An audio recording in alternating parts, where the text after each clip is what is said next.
Hello, Sean Martin here from the Showcase, and have we got a show for you today? Controversial? Call it what you want, but it's one of them shows that I've been wanting to do for a while and haven't found the right person. Today I found the perfect person, and this man, we go back a long way. I'd like to introduce to you Jamie Moore. Hello, Jamie. Hi, John. Hi. Now, those people who are watching this from different parts of Hull, Jamie Moore is an outstanding musician from Hull. He's been in lots of good bands, travelled all over. He's done radio broadcasting. He's made jingles and everything like that. And when I used to live in Hull, Jamie, we did some work together in a studio for some jingles, some companies, and things like that. Do you remember that, Jamie? We did. It was Happy Home, wasn't it? Was it Happy Homes? Yeah. Them days, Jamie. Yeah. And tell us, you're a musician. What instruments do you play, Jamie? Well, I started off on the ukulele as a 4-year-old. And then obviously I got to about 12, 13 and got into a guitar, and then I learnt bass, and then I learnt drums, and I'm not brilliant at all, nothing outstanding. But I'm good at what I do. You know what I mean? Yes. But I'm not Segovia. Well, you don't gloat. That's the thing with you, Jamie. And you was also in the Top Madness tribute as well, wasn't you? I was, yeah. Madness. Yeah. For quite some time, Jamie. Yeah. Yeah, I think I've done on and off about 12 years. Wow. So yeah, I've seen a lot of the world. You have.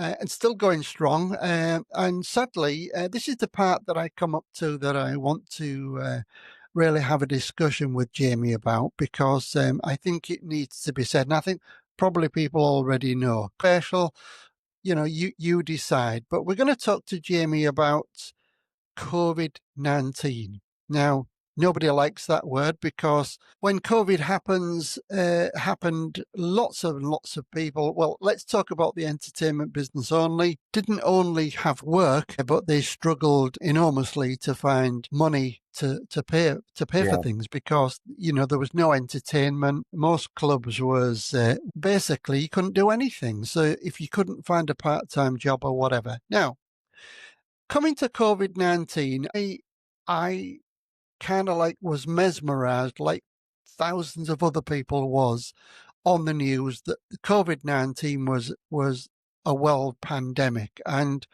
watching it was quite shocking, because I never thought in my lifetime that I would see the world on hold. And I mean that by saying cities was empty, you wasn't allowed on the street. It was, you had to have COVID injections, you had to do this. We was led by the governments. Now, believe it or not, a few of my friends said it's bull with a capital S, and don't get it. You don't need the COVID. It's just a bad flu. And I'm going to talk to Jamie now, because Jamie can relate to all this, because sadly, Jamie lost his wife through it. So, Jamie, talk about the early stages on COVID for you. Well, the early stages of COVID, we was doing gigs, and suddenly everything changed overnight. And as you say, the bottom fell out of everything. You know what I mean? And so we had obviously no work, same as everybody else, and people muddled through. But my wife at that time, she found me a job on the front line, would you believe? On the what? On the front line with the COVID epidemic. My job was to decontaminate the ambulances at Hull Royal Infirmary. So whether she was trying to bump me off, I don't know. But I did that for, until my wife passed. And I'd never had COVID from it, and I've been in about 10,000 ambulances, and I've never had the shots. And the doctor come out, we used to see the doctors and the paramedics and stuff like that, and they go, "How come you haven't got it?" I went, "I don't believe it." So they went, "Well, you can't just get away with that." I says, "It won't live in anybody who smokes as many fags as me and drinks as much red wine as me." And the doctor turned around, he said, "There's probably a lot of truth in that. It won't live in your blood because it's too dirty." And I went, "That'll do for me, great." But they come round wanting, flu shots. I went, no, forget it. I decontaminated and probably saved a few lives, and I saved a lot of other lives where they questioning, you know. Let me ask you, Jamie, why didn't you believe in it? Because what was on the news was not what I was seeing. Do you know what I mean? And in the 18 months that I was there was 4 of us in the squad, and we had to man this hook 24 hours a day, right? And in the 18 months I was there was 2 people came out of an ambulance with a cough, and that was it. I had 2 people coughing. Then in the second wave, they went, oh, it's coming again, blah, blah. Oh, bring it on, bring it on. So what did they do?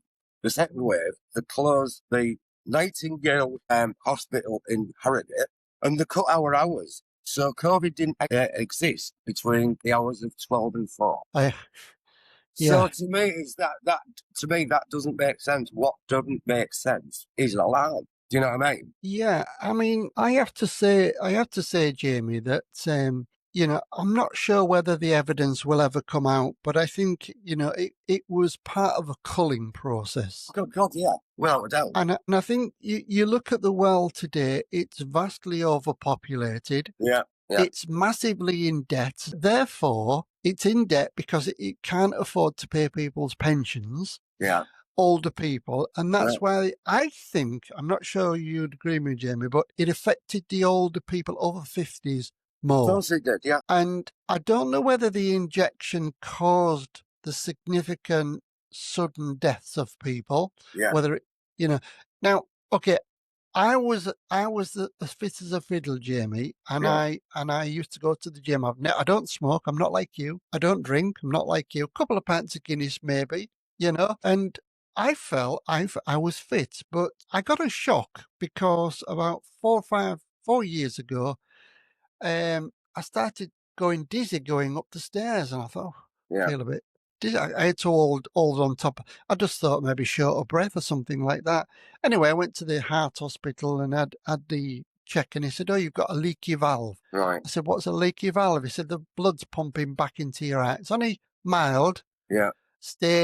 Not stage 1 yet. It gets to stage 1, 2, 3, and 4, and then when you get to 4, you've had it, Yeah. So I had 2 COVID injections, two, because I was traveling to Australia. Right. So I booked my flights. We was going to go to Australia, and what happened was I had to get and then bugger me, Jamie, they cancelled the trip. So I'd had the COVID injection for nothing. And like everybody else, you stood in queues miles long, to get this COVID injection, saying you had to have it because the government forced you. You couldn't travel. You couldn't go outside. You couldn't go in supermarkets. If you didn't have the injection and you didn't have this stamp, I get that. You've had it. Yeah. Now, Jamie, you never had it. How are you? Fit as a butcher's dog. We all should smoke like a pig and drink Guinness. Fit as a butcher's dog. Touch wood, there's nothing wrong with me. The money won't put right. I ride my motorbike. I'm pretty fit. I don't go to the gym or all like that. I'm not excessive weight, but obviously I was a bit heavier when my wife was here. But the grief does a real good for your waistline. I was about 14 stone, and now I'm 11.6. But that's just the way I've ended up. It's a big change in your life, and nothing's the same again. And at the end of the day, when you're on your own, you don't eat properly. I tend to fast a lot, to be quite honest, because I'm not really hungry.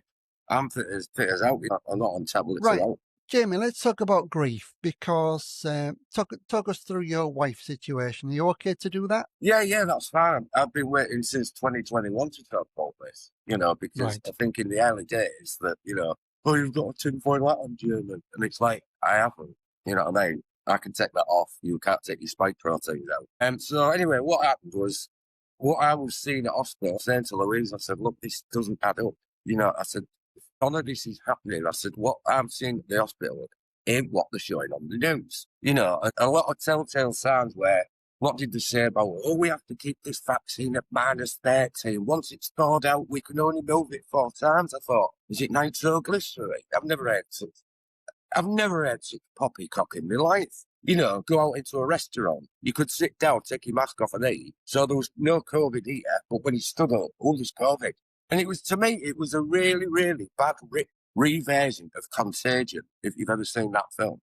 Yeah, I have, yeah. Right. It's a really bad version of it. It's like, some of the stuff that came out, a child could have come from with something more plausible, you know. But however, I digress. Louise was a civil servant. He worked the civil service for like 25 years. And also, I mean, people listening will know her. Her last name was Louise Spellman, and her brother Chris Spellman is a sax player around the scene. And he was in, and so was Louise, a band called Sons of the Desert. So she used to do vocals and backing vocals. So she was, you know, a smashing singer and stuff like that. But however, she was at work. She said, "Oh, I think I might get a flu shot." I went, "Are you sure?" She went, "Well, there's COVID about, blah, blah, blah." I went, "Well, fair enough." So she had this flu shot, went to work a couple of days later, having breathing difficulties. Went to see the doctor. They went, "Oh, you've got some clotting on your lungs." So they said, "Right, we'll give you some blood thinners." It was hopefully it was going to go away. It would be fine. And then it came to the COVID shot. And I said, "What do you think?" "You're right." I went, "Look at it." I said, "I have it, you know." So she said, "Well, I'm going to have it." I said, "Well, are you sure?" She went, "Yeah, I'll be fine." "What's the worst thing that can happen?" "I'm on blood thinners." Well, to me, that was like kiss of death, because from the March when she had the COVID shot, she had multiple clots in her lungs, right? She had 2 DVTs in either leg, an 8mm clot in a heart chamber, right? And she was on, first of all, a drug called apixaban, which was a blood thinner, didn't work. Then she went on to warfarin, then high-grade warfarin, and in the end, she was injecting 2,000 units of what they call fragmin, dolteparin, which they give you after an operation. And she was doing that at home, and unfortunately, nothing touched it. And at the end of the day, the NHS just left her to die because they came I'll try and make it brief as I can, but No, don't make it brief. Tell it as you want. From her being ill to the October when she passed, she'd spent in total over that period, not in one block, you know, a fortnight here, 3 weeks there, a week there. She'd spent 3 months, right, in the hospital on oxygen or for doing tests, CAT scans, PET scans, MRI scans. "Oh, we don't know what's wrong. You're a very comprehensive case," right? They still couldn't come up with a diagnosis. And I thought, this ain't adding up. She sent bloods away. They disappeared. Never got them back. And in the last 3 weeks of her life, somebody walked in. She was in Castle Hill at the time. She'd finally made it into the blood ward, you know, and to test the blood and why is it clagging up? Why is it sticking, you know? And they finally had a look at her. Then they moved her into the oncology ward. I was at my dad's at the time, getting in the car when the phone went. Lou went, she went, "I've got some bad news." I went, "What's the matter?" She went, "They've told me I'm dying, I've got cancer." And the last was on her own, right? And I'll give you exactly how they said to it. Walked in, went, "Miss Spellman." She went, "Yes, can we have your date of birth?" "Yeah, 1960, whatever." "Well, sorry to tell you, you've got stage 4 lung cancer, right? You won't be having any treatment, and we put a DNR on." I thought you couldn't. I thought family had to sign a DNR. Oh, they put it on automatically. But Really? they actually offered her no treatment whatsoever. So anyway, she ended up coming home with oxygen bloody machines in the house, and you know, she had an oxygen machine here so she could move in the kitchen. She had one on the landing so she could get up the stairs to get a shower. So basically, her lungs were just filling up, right? And the last time I saw her, she'd gone in for a procedure, which, what did they call it? Well, basically, this is the way it goes. You've got fluid on your lung, right? So what they do is sit you on the bed and they put a cannula through your rib into your lung and drain it out, drain this stuff out. She had one of these drains in. I saw her at 3 o'clock in the afternoon, and then I got a call at 10 to 9. "Sorry to tell you, your wife's passed away," and she was 55. And if anybody who does know what she was like, you know what I mean? But as for NHS, I'm not knocking all of them, but to me, it was macabre. There was no other word for it, macabre. You know what I mean? Why would you not even try? You know what I mean? If you know therapy, I mean, I know she was weak, but they could have said, "We'll try, we'll do this, we'll do nothing," and we slapped it. Yeah. And the thing was, Sean, the lass was sat on her own, and it's like, well, wouldn't you thought that somebody would call me in? But you know, I had meetings with the, you know, I put a complaint in about it. I had a big meeting on the table. So instead of having somebody from respiratory, right, to sat around the table, I got somebody dealing with breast cancer. Or, what are you doing here? oh, well, cancer's a very thing. I went, don't give me that. So it was it was a waste of time, but I had to fight my corner. I'm still fighting my corner now because there's a thing called the vaccine damage payment scheme. Yes. And the government said, oh, if you've been disabled or this, that, the other, you'll get 120 grand or whatever, which is nothing for somebody's life. They're turning everybody down right, left and centre. I've been refused 4 times. And it's like, what more can I do? What more can I send you? You want me to exhume the body? You know what I mean? Yeah. But the actual payouts from that are pitifully low to the amount of claims that they're getting. Because it's through the roof. It's absolutely through the roof, Sean. But yeah, it's been tough. It's been tough, mate, Jamie, nothing can prepare you for the loss of your partner. And Oh, God, no. and I'm sure we can all empathise with you what happened. But looking through it, when you say there's no empathy in the hospitals, I fully understand what you mean. I lost 4 members of my family in 1 year. Yeah. Before COVID, so I can't blame COVID. Yeah. But there was no empathy. My mother and father passed away first, then my brother died of alcoholic poisoning because he drunk himself to death. Right. Then my other brother was the same, and they said they didn't call anybody, and didn't call me, sister, or anybody, and just said he's on end of life medication. Yeah. And sadly, I was in hospital once with a severe spine problem, and I saw the way people was being treated. And once, please, not everybody is marked with a red card.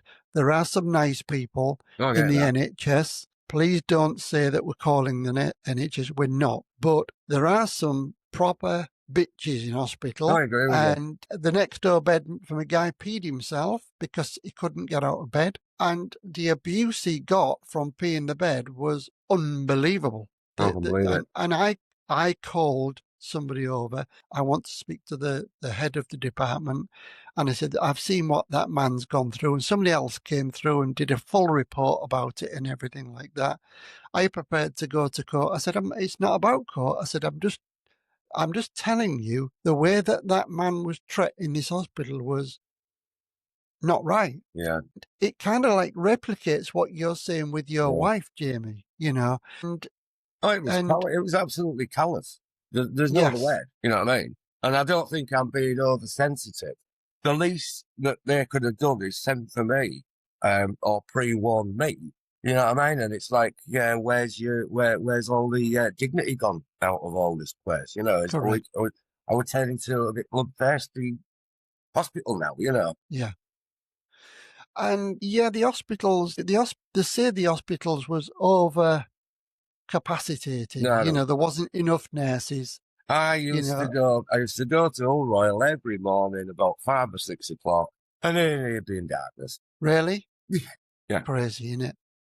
Yeah. So going back to the COVID jab, your wife had how many injections? Well, she had a flu jab, and then she had the COVID jab. But when she went for it, right, I said to her, "Do you know what you're doing? You know what I mean? Are you sure about this? Oh, what's the worst thing could happen? Blah blah blah. My blood thinners." I said, "You must tell the nurse that you're having breathing difficulties, right? Because it's important. You know what I mean? It might be not right. I wish you'd wait. Oh, I'll be fine anyway." She said, "I'll have a word with the nurse." I mean, she was her own woman. She was all grown up. She could make decisions for herself. But she told the nurse, "Look, I'm on apixaban because I've had some breathing difficulties after the flu jab, blah, blah, blah." Just jabbed it in her house. Went, "Oh, you'll be fine." And it's like, no, she won't. And same as other people. Yeah. Did she ever say to you that she felt that she should never have had that jab? We didn't really have that conversation. By the look in her eye, I think she knew that I was right. I mean, I've sat and blamed myself, and I thought, is it because I was ranting on? Because I'd seen through all this bullshit. Do you know what I mean? Was it me? You know what I mean? But I went, you know what I mean? It's daft. I'd have to go to work and then decontaminate it, have a shower when I come in the house. And it's like, why am I doing this? Well, ironically, Lee Kamen, you probably know Lee Kamen. I know Lee, yeah. And a friend of mine Kevin, a magician, they was on what they call the COVID gangs. Right. In car parks where you had to go through a car park and then you got the Yeah. COVID. They was on that and they never had it, I don't think, and No. never had any problems. A friend of mine, Jeff, he's never had the COVID jab and he's never had a problem. I've had it, I've got a problem. My wife's had it, she's never been the same since. Yeah. What was the name of your wife's COVID injection that she had? Can That you was remember? AstraZeneca. Yeah, well, that's the one they're saying that's the worst because I had AstraZeneca and so did my wife, Yeah. and even today, my wife suffers with severe pains in her body, Before that, she was fit as a fiddle, And are you aware of other people that have had problems after the? Oh, good God. Well, put it this way.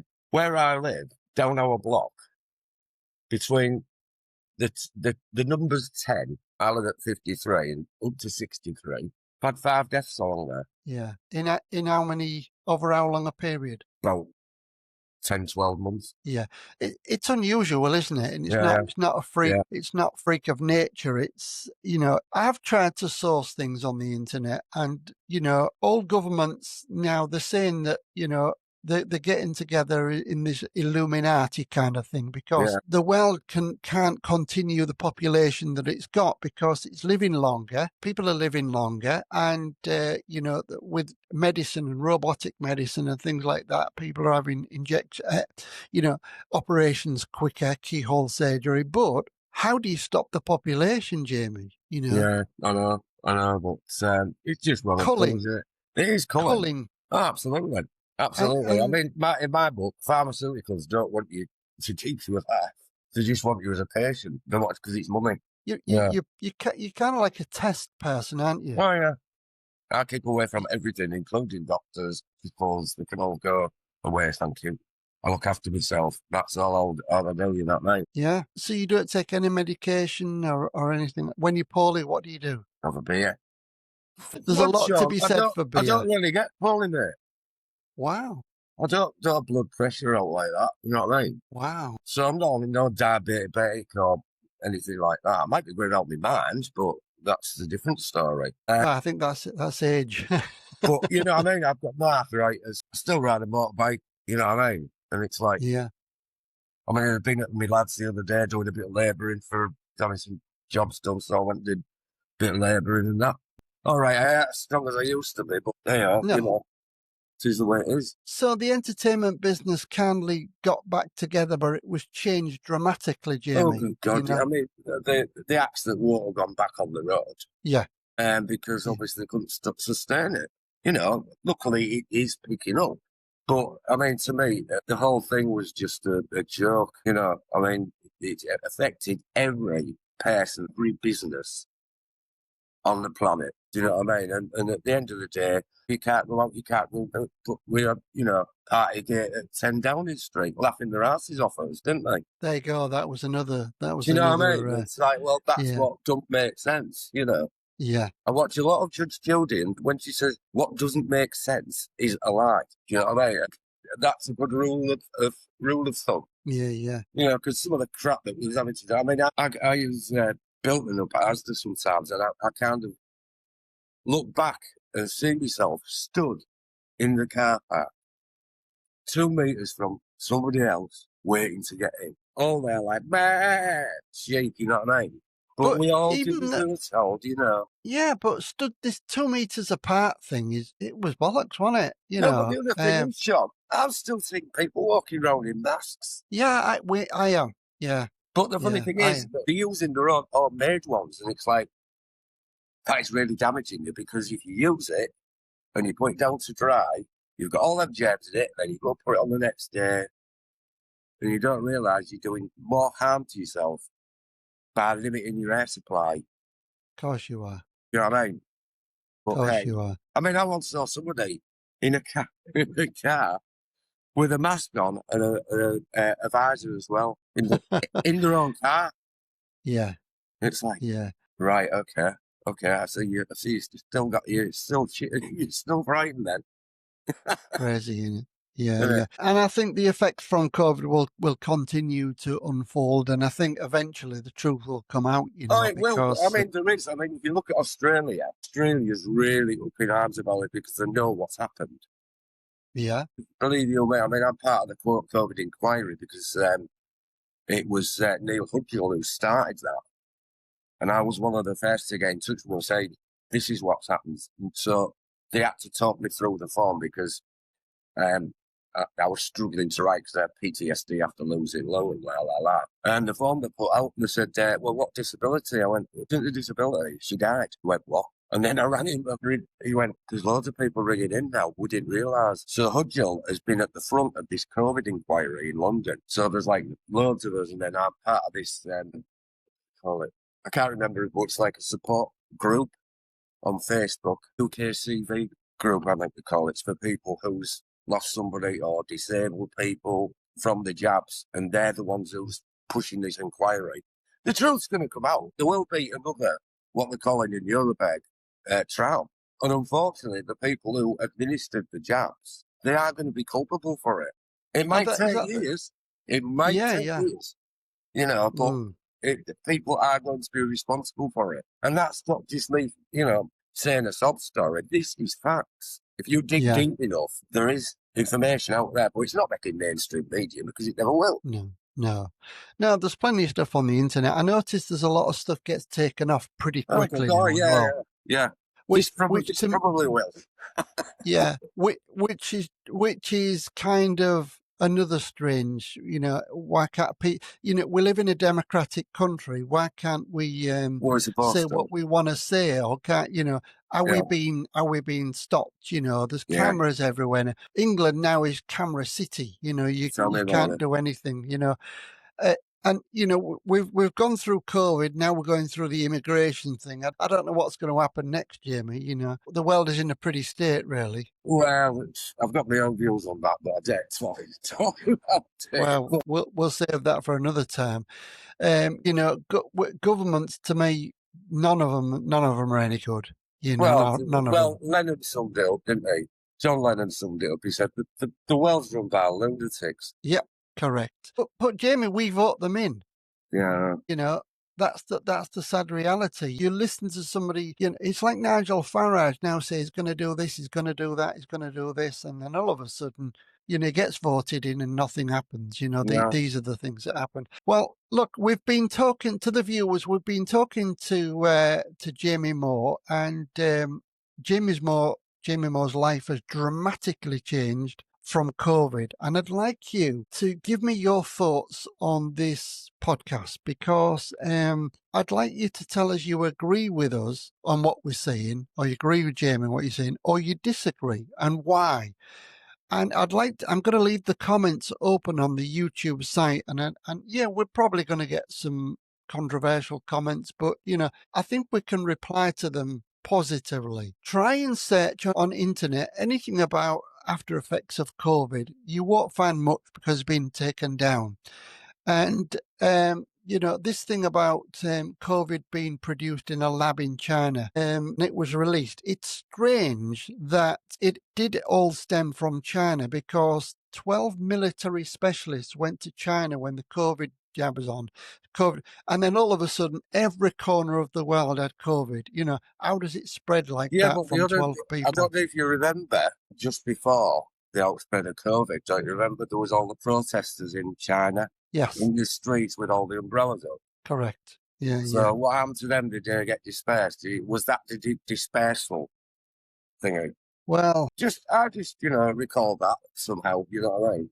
there's a lot of things, Jamie, and if you've heard something or if you found a news report and you put the link on this YouTube, by all means. I hope it don't get taken down, but it shouldn't do because it's a podcast and it's two people speaking openly about their lives, personal opinions, as is Jamie's. Jamie's suffered enormously because he's lost his wife through it. So, and I'm sure there are thousands of people out there Not my own in the show. position. Not on my own by a long You're way. not on your own. And yes, in life, sadly, we all don't live forever, but I'd rather somebody die of natural causes or an heart attack or something like that than see somebody suffer like Jamie's wife did, and not be recognised for niceness. What's the word? Niceness.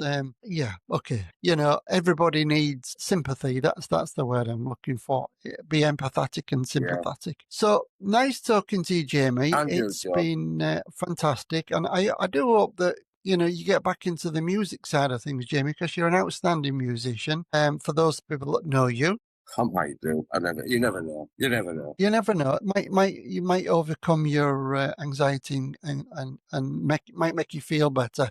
Yeah, but keep drinking the Guinness. Of course, it's mandatory. It is my favourite topple, and I think it's healthy. And for the viewers' point of view, we do these shows for your entertainment. I'd like to thank Jamie for his time today, coming on and talking about something that's very difficult to do. Yeah. The loss of his partner. He's open about it. He spoke about it, and I can only say thank you, Jamie, for the openness. And thank you. Watch it all the way through, and give please. Jamie's on Facebook. Jamie Moore, if you want to follow him, and not chase him, but follow him for the right reasons. And thank you very much for watching, everybody. Thank you, Jamie. All right, thank you.